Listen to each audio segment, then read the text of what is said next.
Section 1. You will hear two flatmates, Tom and Richard, talking about their new flatmate who has just moved in the week before. First, you have some time to look at questions 1 to 6.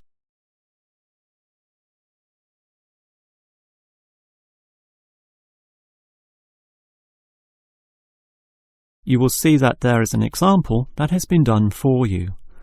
On this occasion only, the conversation relating to this will be played first.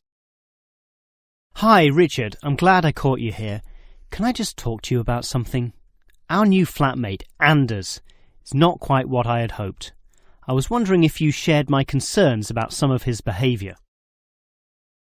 The new tenant's name is Anders, so Anders has been written in the space. Now we shall begin. You should answer the questions as you listen, because you will not hear the recording a second time. Now listen carefully and answer questions 1 to 6. Hi, Richard. I'm glad I caught you here. Can I just talk to you about something? Our new flatmate, Anders, is not quite what I had hoped. I was wondering if you shared my concerns about some of his behaviour. Yes, Tom, I know what you mean, but we can't be entirely negative. He has good points. I mean, at least he's quiet. He doesn't play loud music all night or bother others or turn his TV up, disturbing everyone. Sure, he's quiet, but remember our last flatmate? He'd say hi to you and smile and treat everyone politely. In comparison, this new guy is very impolite. He just grunts in reply and sometimes ignores me altogether. I guess that's just his way. You know, just his character. I don't think he realises he's being impolite, and it shouldn't matter to us too much. We can just ignore him too and quietly live our own lives. But his friends are hard to ignore when they visit. I know what you mean, but how often does that happen? I rarely see them, maybe once or twice a month. If they came more often, it might be a problem, but as it is, such rare visits don't matter so much. Wouldn't you say so? Well, I'm not sure, since it's very obvious when they're here because of all the cigarette smoke in the house. It stinks up the place, and you know we don't allow smoking on the premises. Well, I've never seen them doing this. Maybe they do it outside. Perhaps we can talk to Anders about it. Always remember, though, in one respect, he's a good tenant, and it's the most important aspect. The previous flatmate would always pay the rent late. I know what you're going to say. This guy pays promptly. But there's more to being a good tenant than prompt payment. I mean, you need to turn off the TV, clean up your dishes, dress respectably, be polite, and so on. I guess what I'm saying is that basically you need to cooperate with the others, and this new guy fails significantly in this respect. Okay, I suppose you have a point there. Before you hear the rest of the conversation, you have some time to look at questions 7 to 10.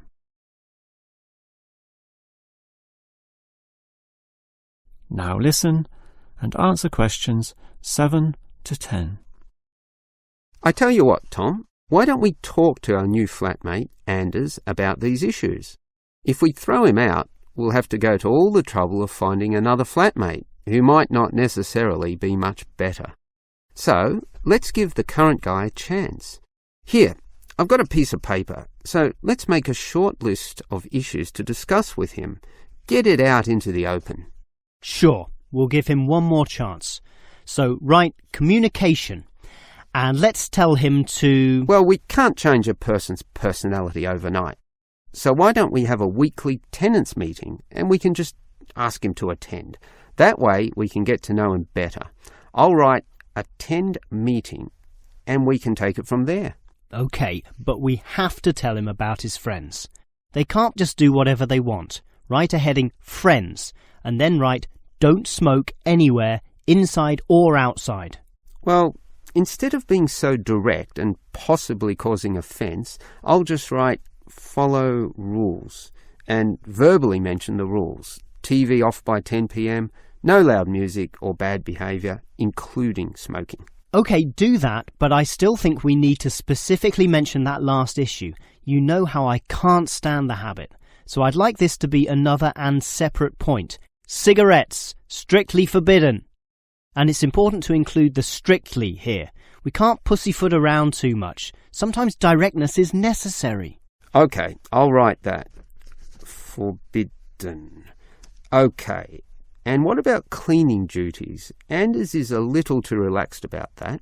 Dishes are sometimes not washed, dirty teacups are left around the place, and so on. So, right, must do better. Yeah, again, Tom, he might take that personally and it could cause a scene.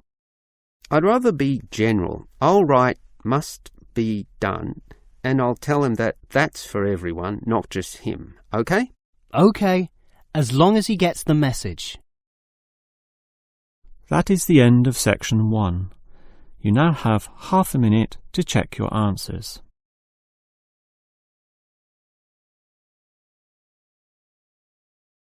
Now turn to section 2. Preparing for Ielts? Still practicing on paper, but planning to take the computer-based test? At IELTSOneStopCBT.com, you can practice listening and reading in the exact computer-based format. Experience the timer, the screens, and the tools, just like the real exam. Get used to computer navigation and time management. Improve your speed and accuracy. Practice anywhere, anytime, on your device. Join thousands of students who are practicing smarter, not harder. Visit IELTSOneStopCBT.com. Section 2. You will hear a first aid officer talking to a group of factory workers about emergency first aid. First, you have some time to look at questions 11 to 17.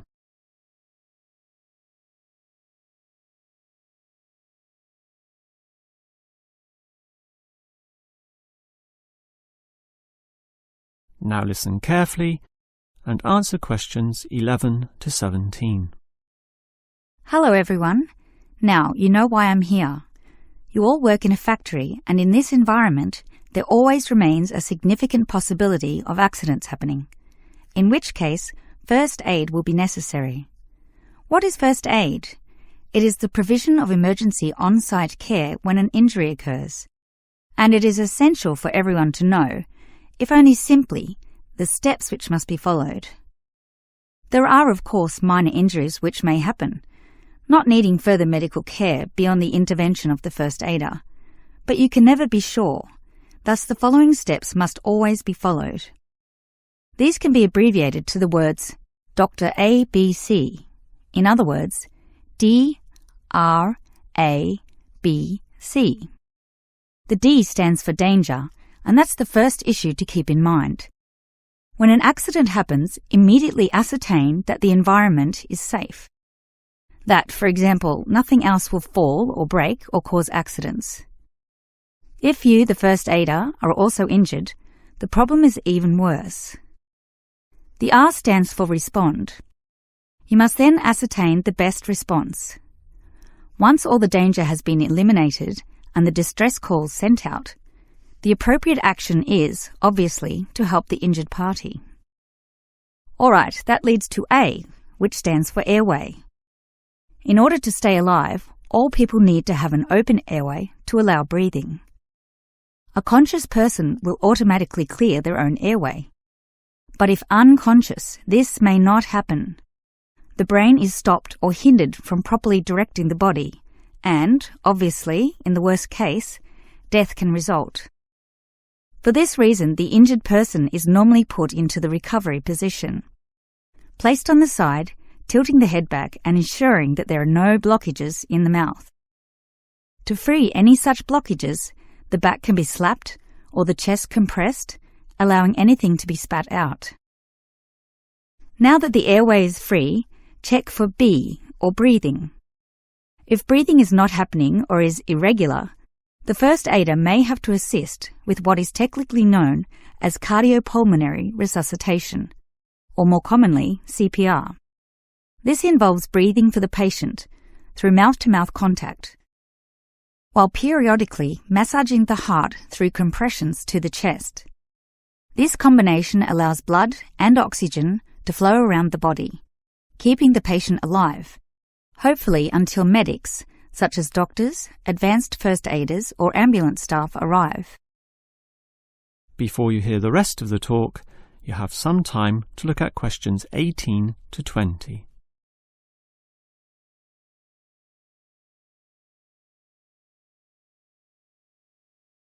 Now listen and answer questions 18 to 20.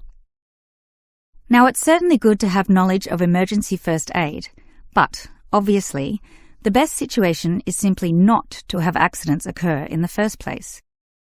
For that, you need to be aware of safety issues, but just saying "be aware" does not usually achieve much.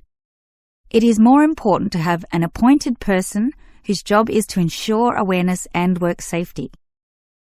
Safety inspections would obviously be part of their job, whereby they can make sure, for example, that the first aid boxes are fully equipped.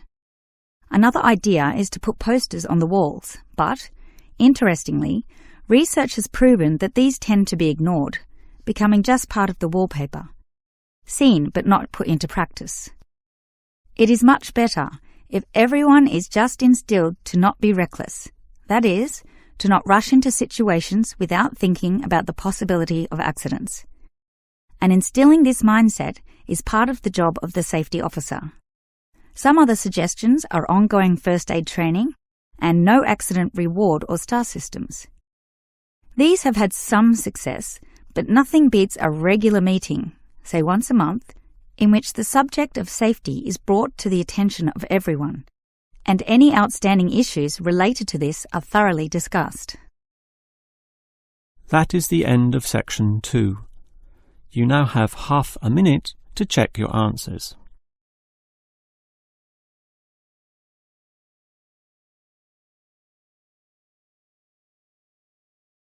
Now turn to section 3.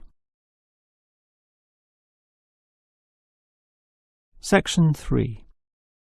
You will hear two students, Frank and Nicole, discussing their research on university waste. First, you have some time to look at questions 21 to 25.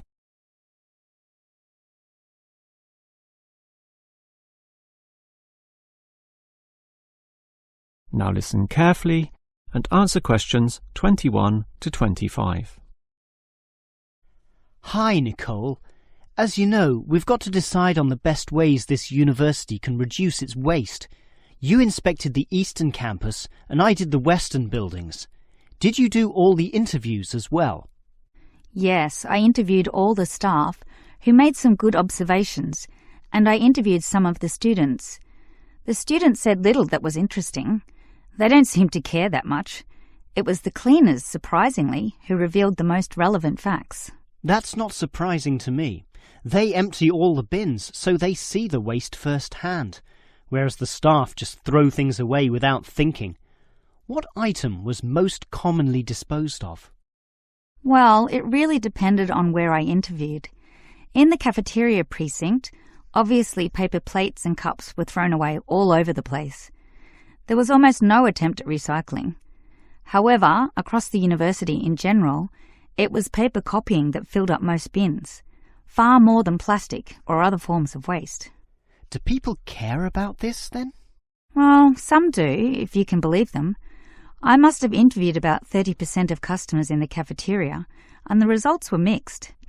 Out of all the people I interviewed, well over half, maybe about 55% of them, were quite honest about it, telling me that they had little concern. The other fraction, 45%, were more troubled. Yes, but do they do anything about it? Surprisingly, quite a significant percentage do something, even if they aren't particularly concerned. I mean, small things. About 10% bring their own cups to the cafeteria, for example, and at least 1/3 said they use recycling bins. So, in total, it's an equal split between those who do something or those who don't. So why do so many people remain inactive, particularly over an issue they should care about more? I think they do care, and many of them are prepared to do something. Obviously, there's an element of laziness, but I'd say that it's relatively small. If they knew what to do, and if stringent systems existed, or if the importance of this was made clearer to them, I'm sure you'd see a much larger percentage of people actively working towards helping our environment. Well, there's cause for optimism at least. Before you hear the rest of the conversation, you have some time to look at questions 26 to 30.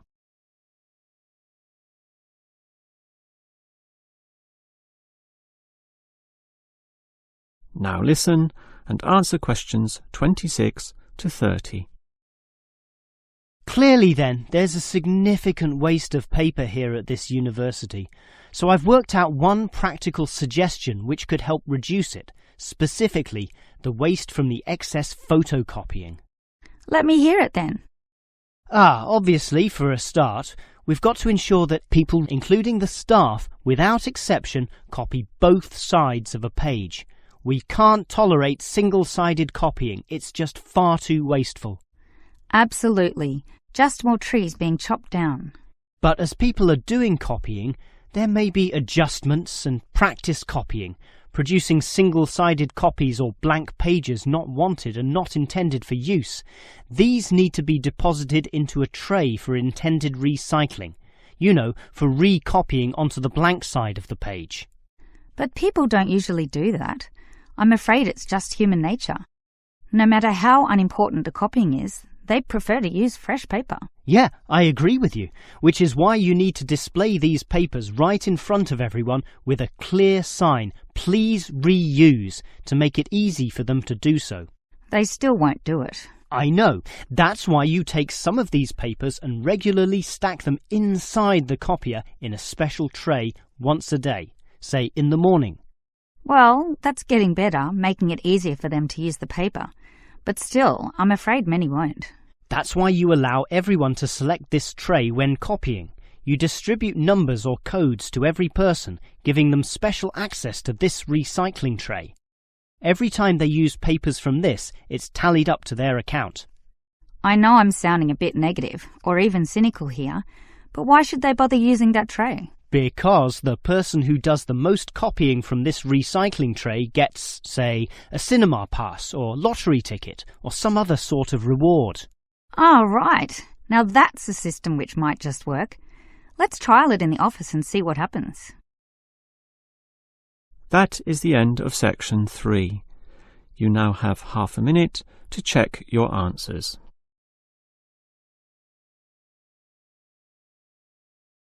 Now turn to section 4. Section 4. You will hear a lecturer discussing techniques for removing carbon dioxide from the atmosphere.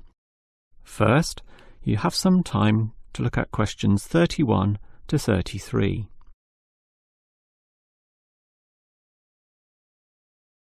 Now listen carefully and answer questions 31 to 33. We all know about the role of carbon dioxide in causing global warming. Obviously, society needs to reduce the release of carbon dioxide, otherwise known as CO2. This gas comes from the burning of fossil fuels, such as coal and oil, and it is virtually impossible for society to prevent or even limit such activity. Our need for energy and power is just too great. Instead, a more practical idea is to collect the carbon dioxide from the burning process, for example, directly from the chimneys of power stations, and somehow prevent this gas from being released into the environment. To do that, you need to store it somehow, and that has to be essentially forever. It is perhaps for this reason that many believe that, rather than storing the carbon dioxide as a gas, it is better to react it with metal oxides, such as magnesium or calcium, which results in the formation of a hard carbonate material. The gas is, in effect, turned into a stable and unreactive solid, which can simply be dumped anywhere.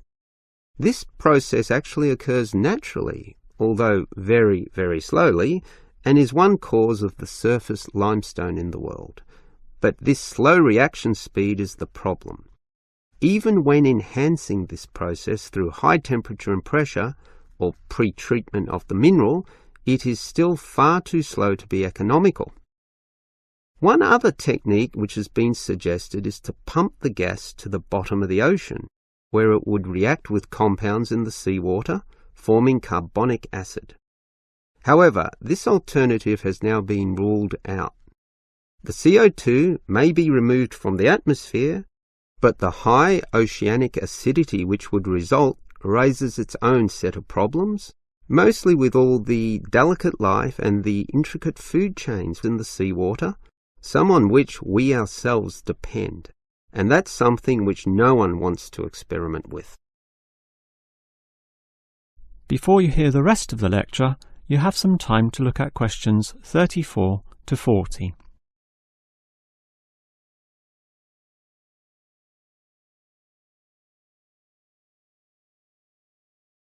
Now listen and answer questions 34 to 40. Perhaps because of the lack of alternatives, the most commonly discussed solution to the problem of disposing of carbon dioxide is to pump the gas underground, a technique known as geosequestration. In this system, the CO2, for example, could be pumped into underground pockets within depleted oil wells or disused coal tunnels. This carries, however, three serious disadvantages, namely the risk of leaks, the considerable costs involved, and finally the unproven effectiveness. Let us look at those three disadvantages in detail. Firstly, there is the risk of leaks. Although the gas would be deep and sealed over by masses of rock and earth, the huge pressures in these spaces would turn the gas into a liquid state, capable of moving through rock fissures or faults. This could allow the gas to eventually be released to the surface. Since CO2 is heavier than air, and thus pushes oxygen aside, such leaks could result in the suffocation of thousands or tens of thousands of people, certainly not a consequence to be taken lightly. Natural CO2 leakage from volcanic buildup has already witnessed such deadly events. The other problem of geosequestration is the cost. The time and effort spent on materials and construction, primarily the pipework through which the gas would travel, does not come cheaply. So, if this system were to be implemented in, say, coal-fired power plants, the extra cost would have to be paid by the electricity user, whose bills would almost double as a consequence. Few people are prepared to pay this much simply to make a small dent on the effects of global warming. And this leads to the final problem. The most basic question is whether geosequestration actually reduces global warming. The problem here is that the energy needed to create and drive the sequestration process would require approximately a quarter of a coal-fired electricity plant's output. In other words, the plant would have to burn 1/4 more of its coal just to account for the sequestration of the carbon dioxide. And with coal producing other noxious pollutants, such as sulfur, ash, and heavy metals, the environment is hardly benefited at all. Nevertheless, there are many active experimental efforts underway, primarily in oil production sites. These are small, but intensively monitored and analysed. All we can say now is that the jury is still out on whether underground carbon storage will one day be feasible. That is the end of section 4. You now have half a minute to check your answers.